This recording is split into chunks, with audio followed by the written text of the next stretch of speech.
As a hypnotherapist, I like to share with my clients how I work and what I'm doing.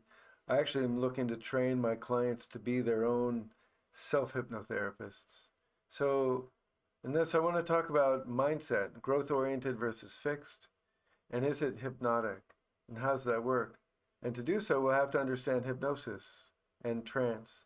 It's a very simple concept, really beautiful one. Uh, Trance is when the conscious and the unconscious mind are doing the same thing. And when that happens, it's like this door opens where the unconscious mind can be impacted and imprinted. And most people don't know when they're in trance, but you can learn to know it and to feel it, to see it, and to invite other people into trance and to control your own state of trance. It's happening all the time. It's a natural thing. It's not a zoned out thing like most people think it is. And it doesn't mean you're being manipulated. It simply means your conscious and unconscious mind are doing the same thing. And so when the door opens, it can be imprinted. We can give ourselves hypnotic suggestions.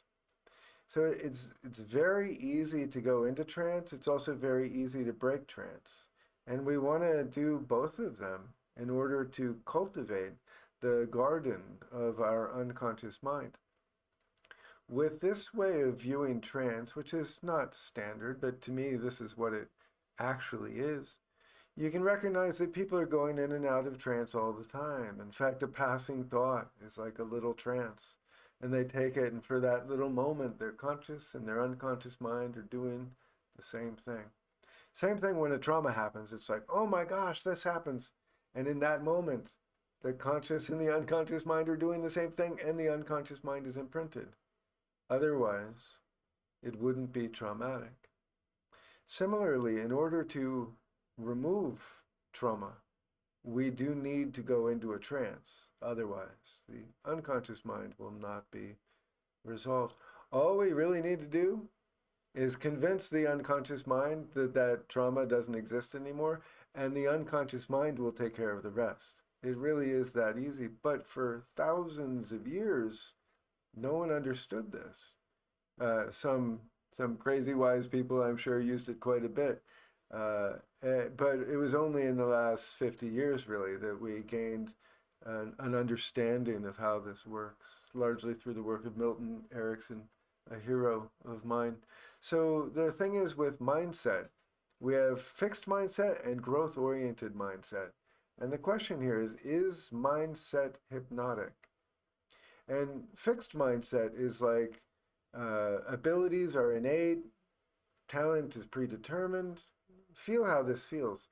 Effort signals low ability, challenge equals threat, and a failure is a wound to the identity.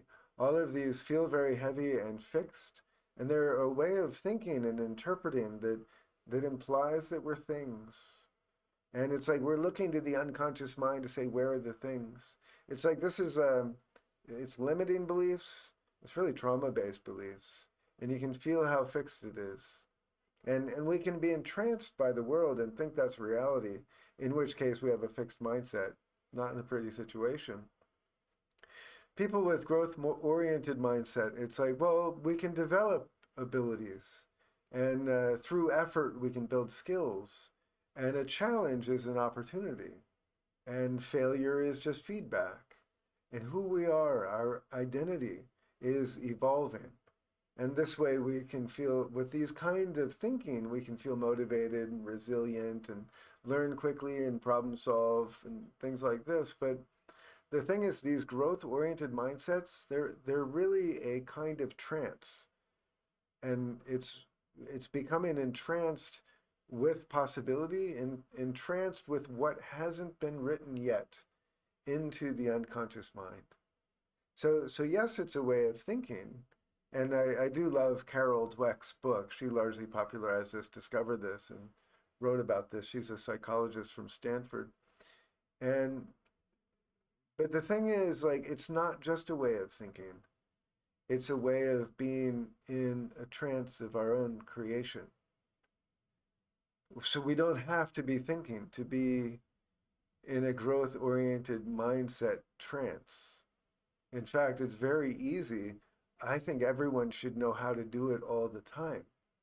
I'm doing it right now. It's very simple. A trance is when the conscious and the unconscious mind are doing the same thing.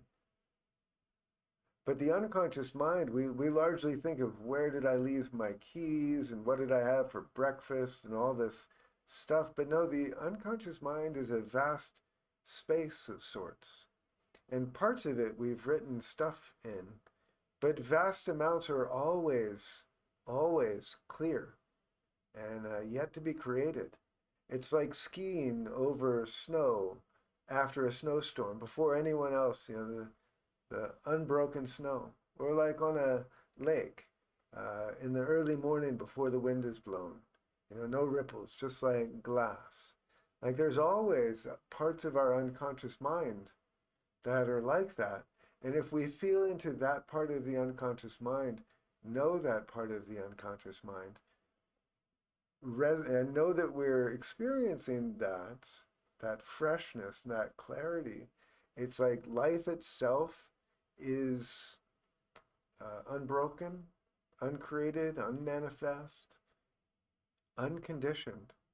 And it's a way of being, it's a particular kind of trance that from this trance we can still look at anything. I can think of all sorts of things, good or bad, doesn't matter. But it's like because I'm in this growth-oriented mindset trance where my conscious and unconscious mind are aware of the part of the unconscious mind that is unconditioned, we call this the superconscious mind. And so when working, for instance, on trauma, like we don't want to look at it from the perspective of how do I make this go away?